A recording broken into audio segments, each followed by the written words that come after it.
Bienvenidos a un nuevo capítulo de Eco Salud, el programa multiplataforma del Eco Multimedios, donde hablamos de prevención en salud. Hoy nos acompaña el doctor Nicolás Vecchio, que él es cardiólogo y electrofisiólogo. ¿Cómo andás? ¿Qué tal, Nico? Carola? ¿Cómo Bienvenido. estás? Gracias por la invitación. Bueno, hoy vamos a hablar de salud, pero también de tecnología, porque cómo se une la insuficiencia cardíaca o la cardiología con la inteligencia artificial. Bueno, en realidad la inteligencia artificial está cruzando todos los aspectos de la vida cotidiana, no solamente en salud. Dentro de la salud hay una vertiente nueva que lleva algunos años ya y que ha crecido mucho, que es la salud digital, que es básicamente la tecnología aplicada a la salud, cómo las nuevas herramientas tecnológicas informáticas están cambiando la salud. Dentro de eso hay varias vertientes. Unas son, por ejemplo, los relojes inteligentes, las plataformas de monitoreo. Bien. Y dentro de eso está la inteligencia artificial, que está avanzando a pasos agigantados y que está cambiando la salud. Está cambiando la vida de todos y dentro de eso, obviamente, la salud también. ¿Y cómo se aplica y cómo se utiliza? ¿Qué se toma y en qué áreas, por ejemplo? ¿O para es qué? que en realidad justamente se está aplicando en lo que se te ocurra. La verdad que es increíble. A veces uno habla con colegas de otras especialidades y están trabajando también en algo con inteligencia artificial o con alguna herramienta de salud digital. La inteligencia artificial es una herramienta que en cierta forma trata de emular la inteligencia humana, analiza datos, toma conclusiones y permite tomar decisiones complejas a partir de esos datos que analizó. Con la revolución de la digitalización de la salud, con las historias clínicas electrónicas, la informatización de todos los estudios que nos hacemos en el día a día, ha aumentado muchísimo la cantidad de información digital que tenemos de un paciente. Analizando toda esta información que disponemos con inteligencia artificial, se puede, por ejemplo, encontrar pequeños detalles o cambios que quizá nosotros no podíamos encontrar en la vida diaria. Esto es, por ejemplo, analizando un electrocardiograma. Uno ve un electrocardiograma que cree que es normal y lo analizás con inteligencia artificial y tiene pequeños cambios que son imperceptibles para nosotros y nos permiten llegar a un diagnóstico. No solamente que permite y tiene mayor eficacia, hay muchos trabajos que demostraron y que ya demuestran que la inteligencia artificial, al fin y al cabo, como análisis de cómputo que es, permite hacer un diagnóstico más preciso que el médico, claro, sino que además lo hace más rápido y puede manejar muchísimo más volumen de información, o sea, en pocos periodos de tiempo, en cortos periodos de tiempo, puede analizar un montón de electrocardiogramas, cuando el cardiólogo no puede. Claro. Entonces eso está cambiando. Sos especialista en arritmias, por ejemplo. Claro. ¿Cómo lo aplicás? ¿Cómo te serviría? ¿O te sirve en realidad? Justamente una de las cosas en cardiología que más se está utilizando es en imágenes. Porque el electrocardiograma, una radiografía, ya está recontra demostrado que la inteligencia artificial, una radiografía es lo mismo. De pulmón normal puede encontrar un pequeño cambio que puede predecir que ese paciente va a tener un cáncer de pulmón.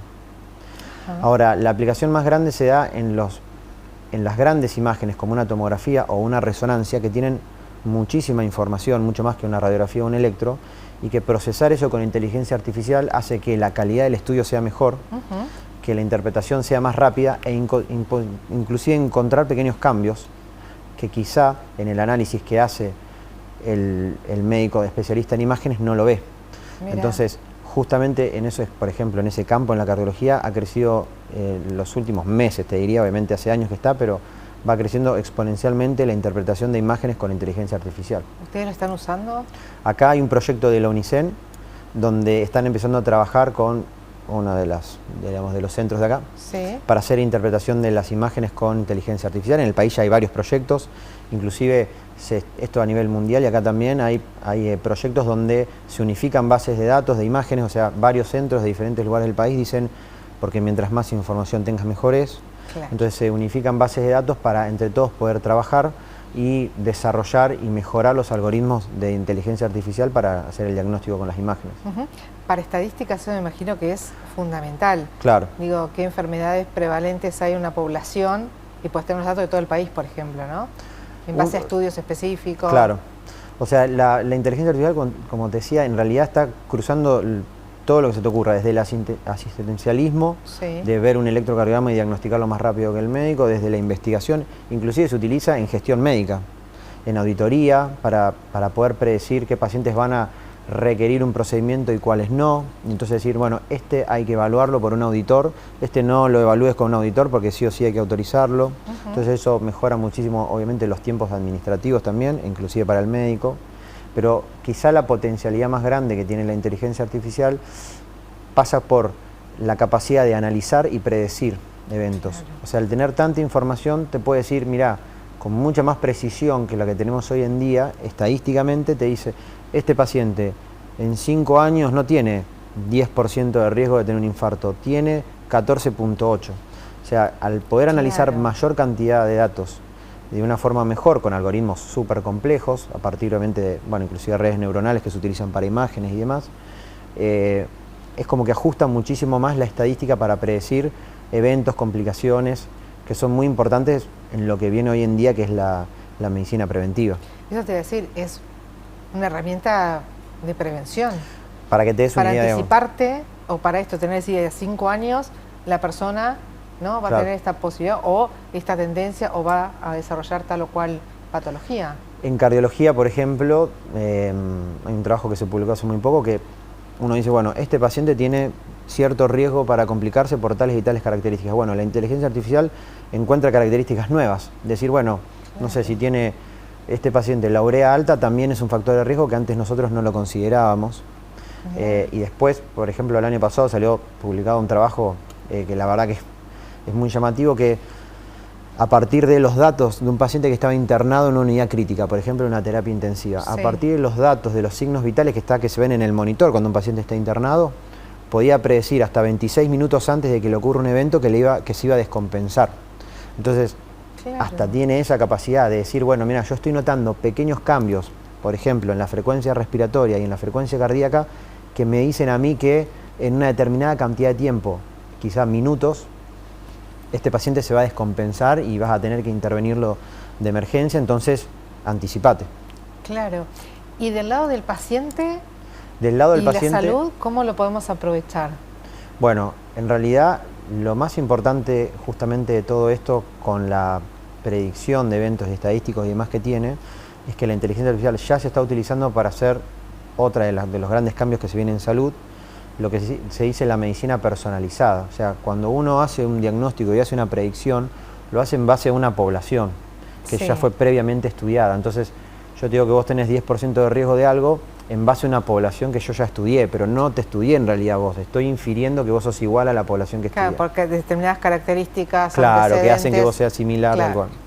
Eso está cambiando a partir de la cantidad de información que tiene la inteligencia artificial y puede dirigir mucho mejor el tratamiento para cada paciente. Hacer una medicina personalizada es una de las grandes cosas en las que viene cambiando la salud con la inteligencia artificial.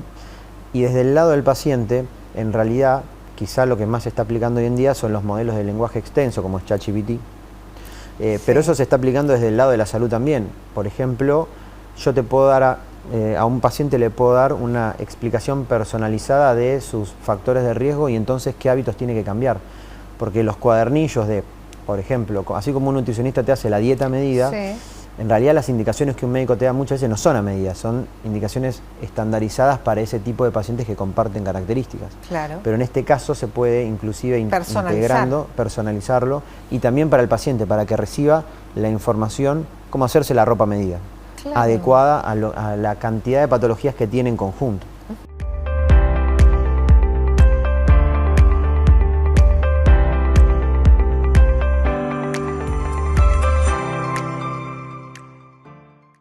Y en el caso como profesionales, ¿cómo es esto de la formación? ¿Has podido conocer? ¿Experimentás la herramienta? ¿Cómo se empieza? Es la verdad uno de los desafíos más grandes, porque avanza tan rápido que inclusive a los que nos gusta y estamos un poco enamorados de la salud digital, por decir una forma, porque la verdad que estamos muy fanatizados, le perdemos el paso muy rápidamente. O sea, hay muchas cosas nuevas que van saliendo, inclusive uno prepara charlas y quizá meses después hace una charla y ya te quedó vieja la que diste hace un par de meses. Claro. Hay muchos emprendimientos de educación, inclusive, por ejemplo, la Asociación Médica Argentina tiene un curso de inteligencia artificial, la Austral tiene un curso de inteligencia artificial, la Universidad de San Andrés también, o sea, hay varias universidades, la UBA va a sacar un curso de inteligencia artificial, hay varias universidades que están empezando a impulsarlo, pero la realidad es que los mismos docentes, como yo inclusive que participo en un curso o que he escrito algunos artículos, es un poco lo que nos vamos formando a partir de los conocimientos que adquirimos estos años. Claro. Esto requiere, la realidad, mucho camino por recorrer para que principalmente los nuevos profesionales que ya van a ir creciendo con estas herramientas que nosotros las fuimos adquiriendo, vayan ganando expertise. No va a reemplazar la presencialidad, el contacto paciente a paciente, que puede haber como mucho temor, ¿no? De que la inteligencia artificial viene a reemplazar a lo que es lo humano, ¿no? Lo que hace el humano. No lo va a reemplazar, obviamente. De hecho, últimamente siempre cierro las charlas con la misma frase, que es que la digitalización no va a reemplazar, sino a potenciarnos. Claro. Porque en realidad es una herramienta muy potente que, bien utilizada, tenés una ventaja enorme. De llegar antes, de llegar mejor, de poder dirigir bien el tratamiento. Pero es una herramienta que ni siquiera es compleja de utilizar. Lo que pasa es que hay que empezar a animarse a usarla. Claro. Y hay muchas cosas que sí van a cambiar. Por ejemplo, la presencialidad está cambiando bastante. La interpretación de estudios. O sea, hay gente que realmente dice, bueno, pero el otro día una persona se me acercó y me dijo, pero vos decís que está razonando la inteligencia artificial. La inteligencia artificial no razona, nosotros razonamos. Y en realidad no sé, quizá la inteligencia artificial también está razonando. Lo que pasa es que la definición va a tener que cambiar. Exacto. No nos va a reemplazar, pero sí es una herramienta que posiblemente está haciendo una transformación o estamos viendo una nueva revolución. Pensaba en esto también que decías en lo administrativo o en esto de poder tener digitalizado y tener todos los datos, ¿no? De los estudios. Hablamos de Tandil, por ejemplo, ¿no? Poder tener una única base de datos de todos los efectores de salud, por ejemplo. Claro, bueno. Y que eso te aliviana, porque si vas a un lado o al otro decís, no tenés que empezar de cero, ¿no? Estas cuestiones me parece que también van a ser como un poco más fácil. Eso ¿no? es algo que igualmente está, digamos, por ejemplo, Estados Unidos y quizá Israel son los países más pioneros en unificar bases de datos de diferentes centros de atención. Trabaja mucho en lo que se llama interoperabilidad, que es que no necesariamente todos tienen que tener el mismo sistema, pero que sí los sistemas se puedan comunicar entre ellos. Sean compatibles, y para eso, y que sean compatibles. Y para eso se está utilizando inteligencia artificial, para poder traducir, como digamos, de un idioma al otro. Y que entonces las bases se puedan, y uno pueda acceder a una sola historia clínica, que en realidad son múltiples historias clínicas, que con inteligencia artificial se integran y se hacen una sola. Claro. Y eso es muy importante porque, por ejemplo, acá quizás ya lleva 20 años la historia clínica electrónica, en algunos lugares como en Estados Unidos ya lleva casi 30 años de historia clínica electrónica. Es mucha información para que uno pueda navegar solo y decir, bueno, qué complicación o qué problema tuvo un paciente en el 2005 con una medicación. Y por ahí o sea, tenés que ponerte a buscarlo y es imposible. Tal cual. Entonces, que vos entres a una historia clínica y que eso ya esté digerido por la inteligencia artificial a través de modelos de lenguaje, como es el ejemplo comercial es ChatGPT, pero no necesariamente va a ser ChatGPT, pero eso lo toma, lo resume y vos directamente accedes a una historia clínica de 30 años que ya está resumida por la inteligencia artificial. Claro, te ahorra el tiempo, puedes dar una respuesta inmediata también, ¿o no? Tal cual. En el italiano acaban de sacar los médicos de guardia tienen como si fuera un chatbot, que está hecho con inteligencia artificial, obviamente, que vos le podés hacer preguntas sobre el paciente. Por ejemplo, le quiero dar tal medicación. Y te responde y te dice, mira, hace 10 años ese paciente tuvo alergia a tal medicación, te recomendamos que uses otra y demás. O sea, esos asistentes virtuales que utilizan modelos de lenguaje es algo también muy importante que se va a integrar a las historias clínicas electrónicas. Pensando en tu especialidad, la cardiología, electrofisiología, que muchas veces trabajas con pacientes de mucho riesgo o estar en una terapia, una situación compleja, y eso, nada, te va a permitir dar respuesta rápidamente sin tener que pensar, vino hace 10 años, ¿no? Tal cual. Otra de las vertientes, por ejemplo, en la que se va a necesitar la inteligencia artificial, tiene que ver con el monitoreo continuo. Por ejemplo, con los relojes. Ya existen programas de pacientes, por ejemplo, hipertensos o con arritmias, que están monitoreados todo el tiempo. O sea, vos tenés un reloj y el reloj está todo el tiempo registrando tu frecuencia cardíaca, tu actividad cardíaca. Si vos llegás a tener una arritmia ahora, y esto se comunica con una central de monitoreo, que eso ya ocurre, la decisión también tiene que ser rápida. O sea, un dispositivo no va a avisar que yo estoy teniendo una arritmia para que mañana lo vea un médico y pasado yo haga tratamiento. Y poder recibir toda esa información en tiempo real es prácticamente imposible para una persona o un grupo de médicos Tal O sea, cual. en algún punto es inabarcable y para eso ya existen plataformas que son monitoreadas por inteligencia artificial y filtran la información, y cuando hay una alerta, eso sí, finalmente siempre está acompañado, obviamente, hay médicos como de guardia que están en esos centros de monitoreo y que toman las decisiones a partir de la información en tiempo real de un paciente. Claro. ¿Y esa información va a llegar a todo el mundo o va de a poco, ¿no? El alcance, digo, a todos los rincones, a todos los centros de salud, a todo tipo de población. Bueno, eso es uno de los grandes desafíos, porque primero que obviamente, hablemos a nivel mundial, los países más desarrollados están teniendo mucho más crecimiento, obviamente, que nosotros. Sí. Entonces, parte del entrenamiento que tienen estas tecnologías está entrenada de forma sesgada, porque está entrenada no con todas las poblaciones. Claro. Y después dentro de cada país inclusive pasa lo mismo. Los grandes centros acá en Argentina ya tienen, por ejemplo, plataformas de monitoreo, están desarrollando sistemas con inteligencia artificial, como por ejemplo el ejemplo del italiano. Sí. Y eso de a poco en algún momento va a llegar a más efectores. A todos, no sé, porque hay efectores que a veces no tienen siquiera cosas básicas como un electrocardiograma. Claro. Lo que sí es muy importante, y creo que eso va a ayudar a la salud a nivel mundial, es que algo que sí ocurre y que en todos lados estamos muy comunicados. Entonces, la inteligencia artificial, a través de la comunicación y de compartir datos, me va a permitir a mí, quizá, si estoy en un lugar que no tiene acceso a mucha tecnología, pero sí, por ejemplo, hacer una consulta remota, una consulta que a mí me permita tener un acceso a salud más compleja, digamos, una institución que tenga un nivel de complejidad más alto. Claro.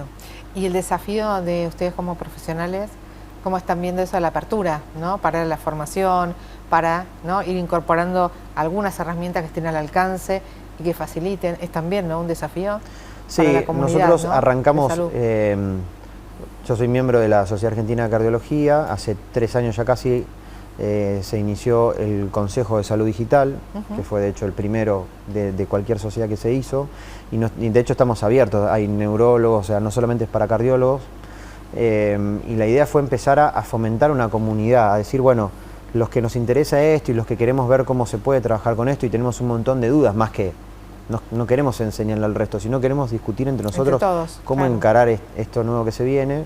Fuimos creciendo, habremos sido 10 al principio, de hecho primero arrancó un grupo más chico, después ahí me invitaron a mí, y hoy en día, no sé, seremos por lo menos 40 o más, y se sigue sumando gente, y acabamos de presentar el primer consenso de salud digital. O sea, decir, bueno, ¿qué medidas tengo que tomar yo? Tratar de homogeneizar las conductas para que, digamos, cualquier médico en el país diga, ¿y qué me pasa si un paciente con un reloj le salta una alarma?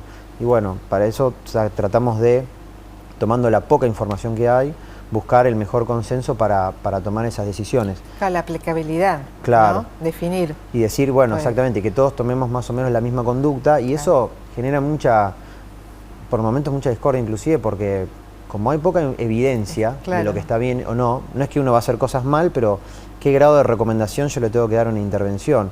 Y obviamente que eso es, uno diría, bueno, la gente más grande por ahí, que no tiene tanto acceso a la tecnología o no estuvo tan educada con la tecnología, le cuesta más, pero inclusive la gente joven también.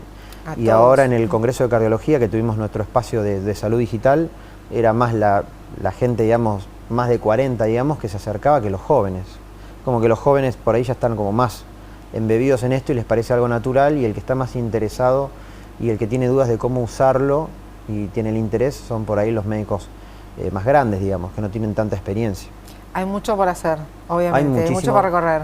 Eso es como el principio. Esto es muchas situaciones, ni el principio, o sea, no sabemos, no estamos viendo nada todavía de lo que va a pasar. A veces hasta es difícil saber para qué lado va a ir esto. Exacto.